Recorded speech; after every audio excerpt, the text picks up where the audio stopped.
ఇప్పుడైనా చెప్పండి మీ బాగా అభిమానించే యాక్టర్ కానీ యాక్ట్రెస్ కానీ. సూర్యకాంతమ్మ గారు, ఆవిడ్ని ఆరాధిస్తాను. అంత గొప్ప ఆర్టిస్ట్. ఆవిడ నటించదు, జీవిస్తుంటుంది. మన ఇంట్లో ఉంటుంది మా క్యారెక్టర్ అనుకుంటాం. అంత జీవిస్తుంది అనమాట. ఆ మాట్లాడే తీరు, ఆ పక్క వాళ్ళు మాట్లాడుతుంటే దానికి రియాక్ట్ అయిపోవటం, తెలుసులే అమ్మా అని ఇట్లాంటివన్నీ ఎంత న్యాచురల్. అంటే ఆవిడ నటిస్తూ ఉందని అంటే ఆర్టిస్ట్గా వచ్చిన ఆవిడే మొదటి నుంచి. కాకినాడ దగ్గర ఊరట.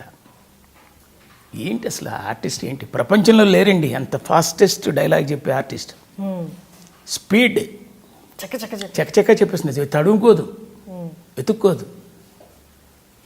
ఎలా కావాలంటే కొట్టాలంటే పెట్టా కొట్టేస్తుంది. నిజంగా కొట్టేసేవాళ్ళ సరదా అలా అనిపిస్తుంది. అలా అనిపిస్తుంది బాగా. ఇప్పటి సినిమాలకి అప్పటి సినిమాలకి ఏదైనా మిస్ అయిన ఫ్యాక్టర్ ఏమన్నా మీకు అనిపిస్తుందా యాక్టింగ్ పరంగా? మిస్ అయిన ఫ్యాక్టర్ అంటే ఇప్పటి సినిమాలు కూడా ఎంతో ఇంటలెక్చువల్ క్యారెక్టరైజేషన్స్ ఎన్నో ఉన్నాయి. మర్చిపోవడాలు ఏముంటాయిలేండి. క్యారెక్టరైజేషన్ బ్రహ్మాండంగా చేయిస్తున్నప్పుడు ఇది మర్చిపోయారు అది మర్చిపోవటాలు ఉండవు. అప్పటికి ఇప్పటికి ఏంటంటే ఒక డీటెయిల్డ్గా ఒక స్లోగా ప్రాసెస్ ఉండేది. ఇప్పుడు ఎంతో గగనం వేగం.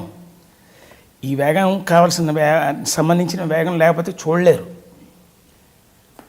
మా చిన్నతనంలో రైతు బిడ్డ అని ఒక సినిమా చూశాను. బళ్ళారి రాఘవ్ గారి హీరో. కూతురు వచ్చి వాళ్ళ నాన్నని అడుగుతోంది, నాన్నగారు ఆ జమీందారీ మనుషులు వచ్చి మన పశువుల్ని తోలికెళ్ళిపోయారు అని అంత స్లోగా చెప్పింది. దానికి ఆయన సమాధానం, తోలికెళ్ళిపోయారా, ఎంత మానుషం, వాళ్ళ ఆగడాలకి అంతు లేకుండా పోతుంది అని ఇంత మెల్లగా అన్నాడండి. బాబు ఇంతసేపు చెప్పాడేంటి ఆయన. రియల్ లైఫ్లో అలా ఉండదు కదా, తోలికెళ్ళిపోయారా అన్నట్టు ఉంటుంది కదా. ఆయన చేసిన ఆయన మహానటుడు బళ్ళారి రాఘవ్ గారు. అంటే 70-75 ఏళ్ల క్రితం ఆ టెండెన్సీ, 50 ఏళ్ల క్రితం ఇంకొక, 25 ఏళ్ల క్రితం ఇంకో రకంగా, అట్ ప్రజెంట్ ఇంకో రకంగా. స్పీడ్లో తేడాలు. Horse power. మీ టైంలో ఎలా ఉండేది? సేమ్ అదే డైలాగ్ ఉంటే కొంచెం సటిల్గానే ఉండేది, పర్లేదు. అంటే మరీ పరుగులెత్తల. మీ ఫ్యామిలీ గురించి చెప్పండి. నాకు ఒక బాబు అండి. వాడు ఇంజనీరింగ్, మెకానికల్ ఇంజనీరింగ్ కంప్లీట్ చేశాడు, ఎంఎస్ చేశాడు. ఈ మధ్య నాకు ఒంట్లో బాగాలేదని వచ్చేసాడు అక్కడి నుంచి, యుఎస్ నుంచి. జాబ్ చేస్తూ ఉండేవాళ్ళు? అంటే జాబ్ చేయలే, వెళ్తున్న టైంలో నేను సిక్ అయ్యా. ఇక వచ్చేసాడు. నేను అక్కడికి వెళ్ళలేను, ఇక్కడే చేసుకుంటాను అన్నాడు. అందువల్ల ఇక్కడే ఉన్నాడు, నాతోనే ఉన్నాడు. మీ యాక్టింగ్ కానీ మీ కెరియర్ కానీ అన్నీ చూస్తూనే పెరుగుంటాడు కదా తను. ఏమన్నా చెప్తూ ఉండేవాడా, నాన్న అక్కడ బాగుంది? అప్పుడు కాదండి, ఈ మధ్యలోనే కొంచెం బాగా దగ్గర అయిపోయాం. అంటే వాడు ఇక్కడే ఉంటున్నాడు కదా, ఇదివరకు అంతా చెప్పేవాడు కాదు, ఇప్పుడు చెప్తున్నాడు బాగా. ల్యాబ్స్ చెప్తాడు, ల్యాగ్లు చెప్తాడు. పాజిటివ్ కంటే నెగిటివ్లు చెప్పేస్తాడు. కరెక్టేరా అంటాను. మనం ఒప్పుకోవాలి. మనం మీరు అప్పుడు చేసిన పాత్రలు కానీ, అహనా పెళ్ళంటాలో పాత్ర కానీ, చాలా పాత్రలు ఇప్పుడు మిమిక్రీ చేసి చూపిస్తూ ఉంటారు చాలామంది ఆర్టిస్టులు. మీకేమనిపిస్తూ ఉంటుంది అది చేస్తుంటే? నేను ఇండస్ట్రీలోకి వచ్చిన కొద్ది ఏళ్ల వరకు నన్ను ఎవరు ఇమిటేట్ చేసేవాళ్ళు కాదు. ఓహో, ఇమిటేషన్కి దొరకనంత వాయిస్ ఏమో అది అనుకునేవాడిని. ఈ మధ్య ఇమిటేషన్ రాజు అని హైదరాబాద్లో ఉంటున్నాడు కుర్రాడు. వాడు మాకు షోస్లో మిమిక్రీ చేయడానికి వస్తుంటాడు. ఒకరోజు నేను షాక్ అయ్యా. వాడు నన్ను ఇమిటేట్ చేస్తాం మొదలుపెట్టాడు స్టేజ్ మీద. పర్ఫెక్ట్. అంటే ఇమిటేషన్కి నేను దొరకనేమో అని నేను అనుకుంటుంటే అతను చేసి చూపించాడు. షాకు.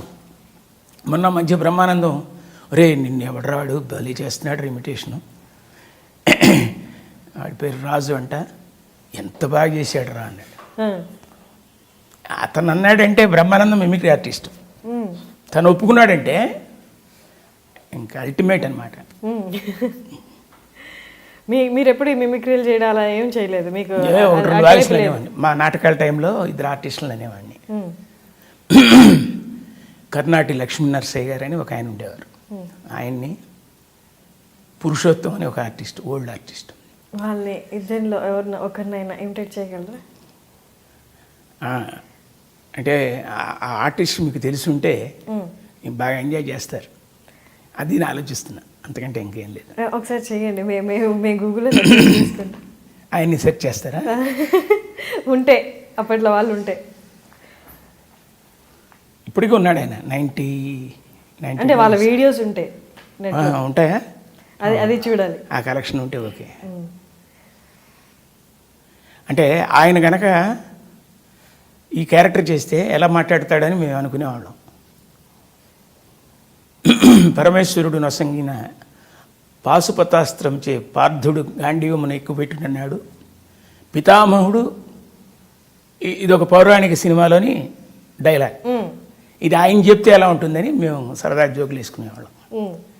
ఆయన వాయిస్ కొంచెం పెడసరంగా ఉంటుంది. పెడసరం అంటే ఆహా అని ఈ టైప్లో ఉంటుంది. ఆయన చెప్తే ఎలా ఉంటుందని మేము ట్రై చేసాం. ఒకసారి నేను చెప్తుండగానే ఆయన పక్కన విని బయటకు వచ్చి, ఇది నేను కాదు అన్నాడు ఆయన. మీరు చూసుకోలేదు ఆయన వెనక? ఏమో ఎప్పుడు వచ్చాడు ఎవడు తెలుసు. పరమేశ్వరుడు నొసంగైన పాశుపతాస్త్రం చే పార్థుడు గాంధీవం నెక్కబట్టి అని ఉంటుంది. వెటకారానికి అట్లా ఉంటుంది. కర్ణుని తలదుర్మినన్నాడు పితామహ పితృదేవుల సమక్షమున పాంచాలి అవమానపరిచిన అని అట్లా ఆయన వంకర్లు వెటకారాలు అన్నీ చేస్తే ఆయన ఉన్నట్టుండి తెర వెనక నుంచి ఇట్లా వచ్చి, ఇది నేను కాదు అన్నాడు. ఒక్కసారి కంగారు పడ్డా. అదే ఏదో ప్రయత్నం చేశాం కానీ కాస్త అంటే మళ్ళీ వాళ్ళు ఫీల్ అవుతారు కదా, వాళ్ళని హర్ట్ చేయకూడదు. ఇలాంటి అన్నీ చేస్తుండేవాళ్ళం. నాటకాలు వేస్తూ ఒక్కొక్క ఆర్టిస్ట్ చేసే తీరు అంతా మేము యాక్ట్ చేసేవాళ్ళం, జోకులు వేసుకునేవాళ్ళం. మీకు ఇప్పుడు దాకా చేసిన క్యారెక్టర్లో కానీ, స్టార్టింగ్లో కానీ, మధ్యలో కానీ కొంచెం టఫ్గా అనిపించిన క్యారెక్టర్లు ఏమైనా ఉన్నాయా? అంటే కష్టం అంటే బైహార్ట్ చేస్తాం కదా, బైహార్ట్ చేసేటప్పుడు కొంచెం అనిపిస్తాయి. ఇది పూర్తిగా మనం చెప్పగలమో లేదో, మన మెమరీ సరిపోతుందో లేదో, అవి ఉన్నాయి. చిన్న డౌట్ పడడం, భయం పడటం, 1-2 సార్లు రిహార్సల్స్ చేసి కొంచెం పర్లేదు. దాసరి గారితో, ఎస్వి కృష్ణారెడ్డి గారితో యాక్ట్ చేయడం అలా ఎలా ఉండేది? ఈజీ ఎలా ఉండేది వాళ్ళతో మీకు? అయ్యో, దాసరి గారు ఆయన సినిమాలు, చాలా సినిమాలు, వెంకన్న బాబు అనే సినిమా, ఇలాంటివన్నీ ఆ సినిమాలు, ఇక సూర్యగాడు, ఇంకా చేసిన ఆయన మెయిన్గా చేసిన సినిమాలు కూడా మేస్త్రి, చాలా ఉన్నాయి. అలా షూటింగ్ టైంలో టేక్లు ఎక్కువ తీసుకోవడం కానీ అలా ఏమైనా జరిగేవా? అంటే వాళ్ళు ఎలా రియాక్ట్ అయ్యేవాళ్ళు, ఎట్లా ఉండేది అసలు? లేదు. ఇంకోటి జరిగింది ఏంటంటే, అప్పటికి ఇప్పటికీ వచ్చిన మార్పుల్లో పేజెస్ డైలాగ్ చెప్పడం అనేది తగ్గింది. అప్పట్లో చాలా లెంత్తో డైలాగ్ చెప్పేవాడు, చాలా లెంత్లు ఉండేవి.